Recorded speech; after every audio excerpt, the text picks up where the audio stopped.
Hello friends, मैं हूं रविचंद्रा और आज बात करने वाले हैं कुछ महत्वपूर्ण प्रश्नों के बारे में।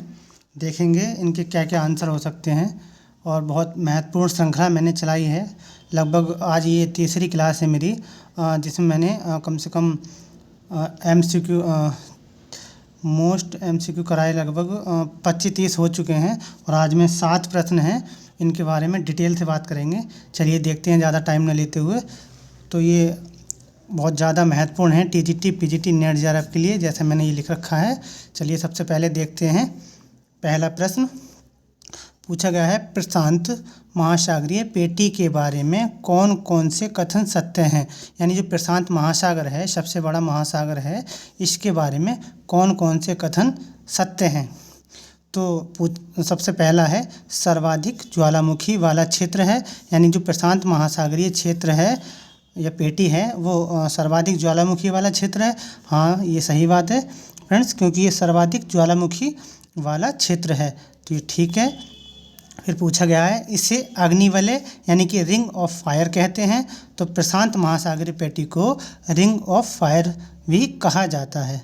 फिर तीसरा ऑप्शन है, हिंद इसका विस्तार पूर्वी तट पर, यानी कि इसका विस्तार पूर्वी तट पर दक्षिण अमेरिका के हॉर्न अंतरिक्ष से अलास्का तक है। यानी कि जो दक्षिणी अमेरिका है वहाँ से ऊपर तक जो जाता है अपना अलास्का, जो कि रूस, और अगर अलास्का देखोगे मैप को कंबाइन करके अलग से तो देखेंगे तो वहाँ तक इसका विस्तार है। तो इसका विस्तार पूर्वी तट पर दक्षिणी अमेरिका के हॉर्न अंतरिक्ष से अलास्का तक है, तो ये भी ठीक है।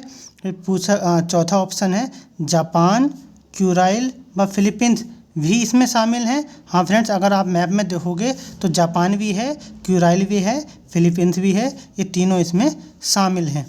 तो ये भी सही है, ये भी सही है, यानी कि ये चारों सही है। तो चारों सही हैं, तो ये होगा ए ऑप्शन राइट। PGT में इस तरह के क्वेश्चंस बहुत ज़्यादा पूछे जाते हैं। अगला क्वेश्चन देखते हैं फ्रेंड्स। पूछा गया है, चट्टानों की ऊपरी परत जब छिलके की तरह उतार दी जाए।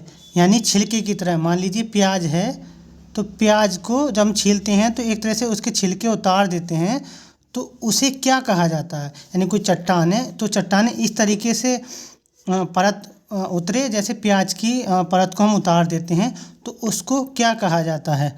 पल्लवीकरण, अपशल्कन, दोनों या इनमें से कोई नहीं। तो अपशल्कन यानी कि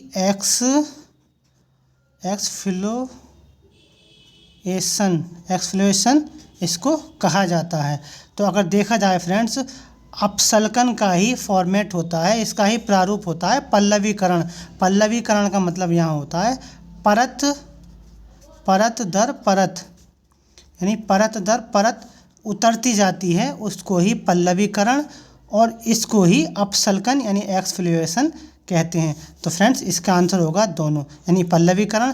हिंदी अगर इंग्लिश में पूछा जाएगा तो केवल एक्सफ्लोएशन बोलेगा, लेकिन अगर हिंदी अपशल्कन ना दे के पल्लवीकरण भी दे तो ये भी ठीक होगा और ये भी ठीक होगा। इसका आंसर होगा सी, यानी कि दोनों। आगे देखते हैं फ्रेंड्स। फिर पूछा गया है, जलोढ़ शंकु का निर्माण नदियाँ कहाँ करती हैं। यानी जो जलोढ़ शंकु बनते हैं, जैसे नदियाँ पर्वतों से उतरती हैं तो जो इस तरीके से कोने बन जाते हैं ये नदियाँ कब करती हैं। गिरिपथ पर, गिरिपथ मतलब जो पर्वतीय क्षेत्र होता है उसके पैरों पर, मैदानों पर, यानी कि नदियाँ जब मैदानों में प्रवेश करती हुई बाहर निकलती है तो मैदानों पर, या दोनों जगह पर, या किसी भी जगह पर नहीं। तो फ्रेंड्स जब जलोढ़ शंकु तब बनते हैं जब नदियाँ माउंटेन से नीचे की ओर उतरती हैं, तो जो सॉफ्ट रॉक्स होती है उसको काट करके थोड़ा सा अलग चली जाती है, तो इस तरीके का निर्माण होता है जो जलोढ़ से बनता है।